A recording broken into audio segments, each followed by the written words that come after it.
The FBI just dropped a jaw-dropping revelation about Charlie Kirk's assassination, and it flips the entire case upside down.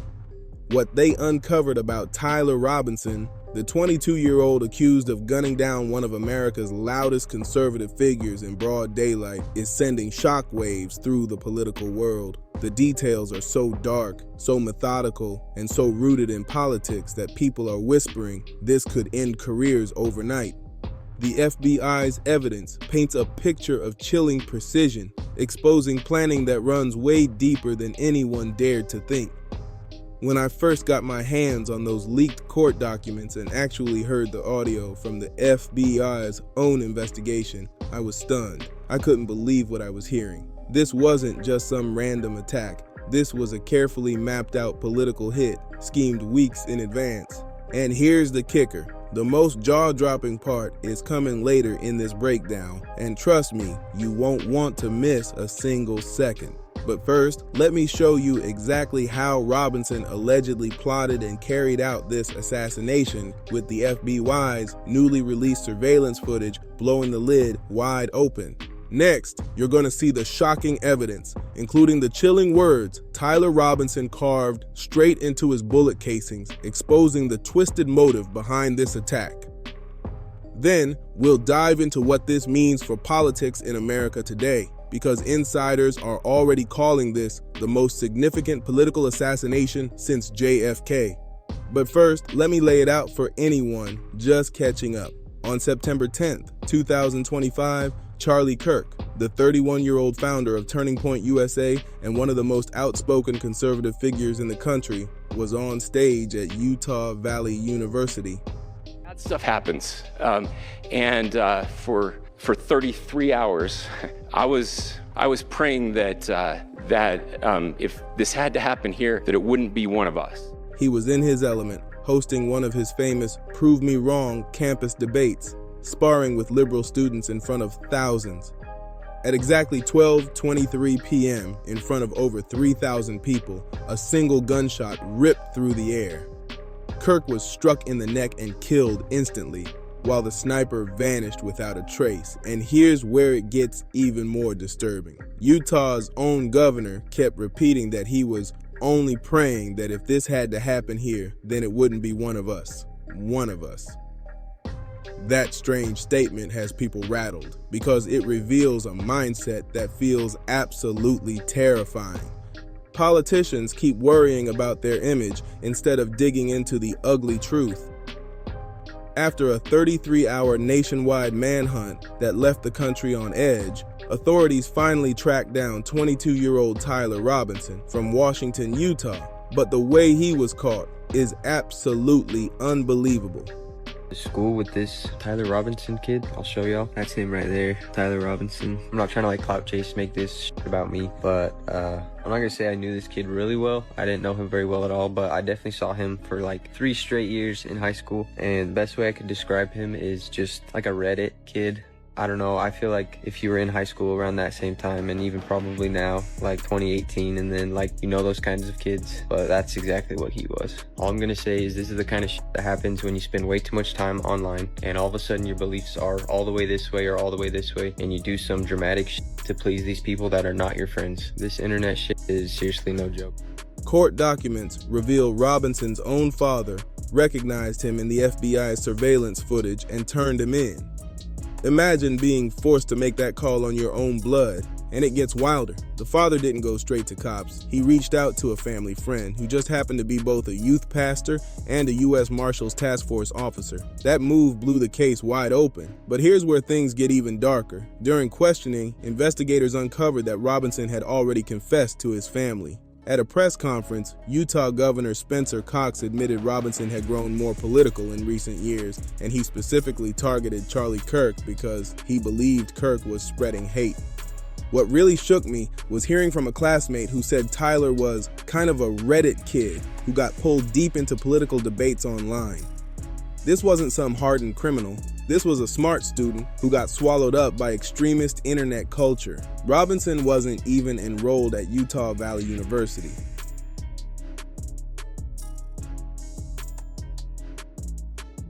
Good boy, good boy. Come on, good boy. He'd only done one semester at Utah State back in 2021, where he scored a jaw-dropping 34 out of 36 on the ACT and landed a $32,000 scholarship. My fucking job. I was just fired from my job. I was just fired from my job. I was just fired from my fucking job. I was just fired from my fucking job. Now I have nothing but this. I have nothing but this website. I have nothing anymore. This wasn't some lost cause. This was a gifted kid who threw away his entire future over political obsession. And now it gets truly disturbing because the evidence the FBI uncovered in this case is unlike anything ever seen in a political assassination before. They've got full surveillance footage tracing Robinson's every single move. According to the court affidavit, Robinson rolled onto campus at exactly 8:29 a.m., driving a gray Dodge Challenger cool as ice before carrying out his plan. But before we break down the evidence, you need to see how twisted the reaction has been. Some people actually mocked Charlie Kirk's death. One person was spotted holding posters with signs saying, "Charlie deserved it," and the crowd threw him straight into the water. At least some folks still showed decency. Then there's a clip that went viral on X showing someone celebrating Kirk's death who allegedly got fired from their job. Whether the video is fully verified or not, it exploded online because people are fed up with this level of hate. This right here shows the ugly reality of political polarization. When people start celebrating assassinations, America has hit a breaking point. And here's where it takes an even darker turn. Robinson didn't just pull the trigger. He engraved messages onto his bullet casings. These weren't random markings. They revealed his mindset and true motive. And on the casing tied directly to Charlie Kirk, the words carved into it are enough to make your stomach turn. What investigators found on those casings is insane.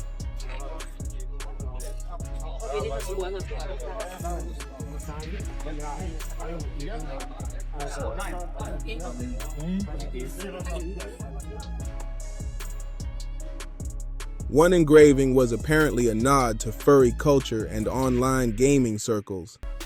On others, Robinson had scratched out phrases like, "Hey, fascist," complete with arrow symbols, "Bella Ciao," the famous Italian anti-fascist song once sung against Nazis, and even, "If you read this, you are gay LMAO." Can you believe that? This wasn't just political violence.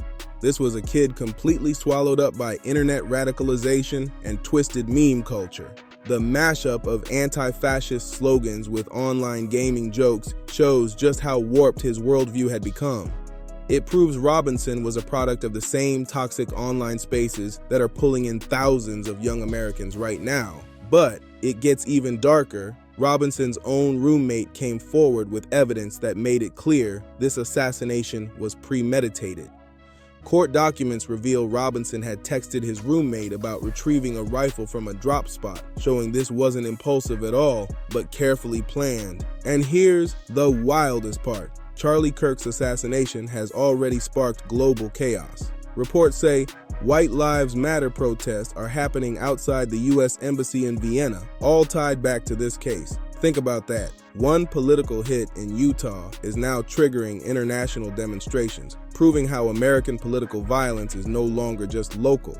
Doers responsible for my husband's assassination have no idea what they have done. They killed Charlie because he preached a message of patriotism, faith, and of God's merciful love. They should all know this. If you thought that my husband's mission was powerful before, you have no idea. You have no idea what you just have unleashed across this entire country and this world. You have no idea. You have no idea the fire that you have ignited within this wife. The cries of this widow will echo around the world like a battle cry. To everyone listening tonight across America, the movement my husband built will not die. It won't. I refuse to let that happen. It will not die. All of us will refuse to let that happen. No one will ever forget my husband's name, and I will make sure of it. It will become stronger, bolder, louder, and greater than ever. My husband's mission will not end, not even for a moment. And one of Charlie's greatest talents was his ability, this phenomenal ability to choose great people to follow.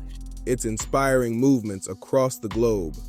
This stopped being about one assassination a long time ago. It's now about the collapse of civil discourse and the explosion of political extremism spreading like wildfire across the Western world. And what blew my mind is how the FBI pieced this case together with cutting-edge tech and old-school detective work. They pulled palm prints straight off the rooftop where Robinson positioned himself, shoe impressions matching a pair of Converse Chuck Taylors, and surveillance footage from multiple angles tracking every step of his path. They even pinpointed the exact spot where he jumped down from the roof, leaving behind physical evidence that tied him directly to the scene. But here's the real breakthrough. When the FBI released surveillance video of the gunman leaping off the rooftop and disappearing into the woods, Robinson's own father immediately recognized him. Within hours, the family was cooperating with investigators, sealing Robinson's fate. Even the FBI director, Kash Patel, called it one of the fastest arrests ever for a case of this scale, just 33 hours from the moment of the assassination to the takedown. That's unheard of in modern history. And then came the moment that silenced everyone. Charlie Kirk's wife finally spoke after the arrest, and what she revealed will send chills straight down your spine. Charlie's wife has made a vow that stunned everyone. She's going to keep his legacy alive and push forward with Turning Point USA. You can hear the raw pain in her voice, but also the fire. This woman just lost her husband to political violence, and instead of backing down, she's doubling down on the same message that put him in the crosshairs. That's a level of courage that almost doesn't seem real, and it proves one thing crystal clear. Assassinations don't silence movements, they ignite them even more. Her decision shows that political violence doesn't kill ideas, it creates martyrs and makes causes stronger than ever.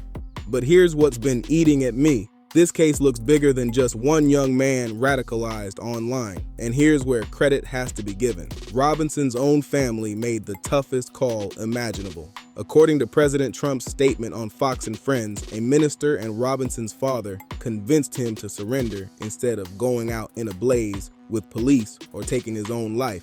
Think about that for a second. Your son just assassinated one of the most prominent political figures in America, and you're the one who has to make the call to hand him over. That's unthinkable, but it's also incredible moral courage. And by doing it, Robinson's father probably saved lives, preventing what could have been an even bloodier showdown. Utah's governor even went out of his way to thank the family, praising them for putting justice above protecting their son. And in a case this charged, that decision is nothing short of remarkable.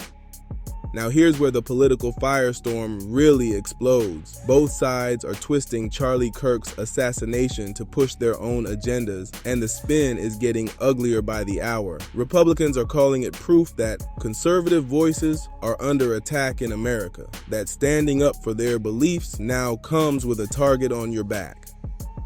On the other side, some progressives are whispering that Kirk's message was so divisive, it created the kind of hostility that led to his death. Neither side is backing down, and the media is pouring gasoline all over it. Cable networks are running 24/7 coverage, but notice how every outlet is framing it differently. Conservative commentators are branding Kirk a martyr, saying his death symbolizes the cost of free speech in today's climate. Meanwhile, left-leaning pundits are focusing on Robinson's online radicalization, using it as evidence of how toxic internet culture has become. And stuck in the middle, millions of Americans who are being fed outrage from every direction. This case has already turned into a political weapon, a tool for campaigns, a rallying cry for protests, and a new battlefield for the culture war. The shocking part is how fast politicians jump to capitalize on Kirk's death instead of waiting for all the facts. That tells you everything you need to know about the climate we're living in right now. Truth doesn't matter anymore, only optics do. And with the 2026 elections creeping closer, you better believe this assassination is going to be dragged into every debate, every headline, and every political ad across the country. Guys, this case shows just how dangerous things have gotten in America. We're no longer talking about heated debates or protests.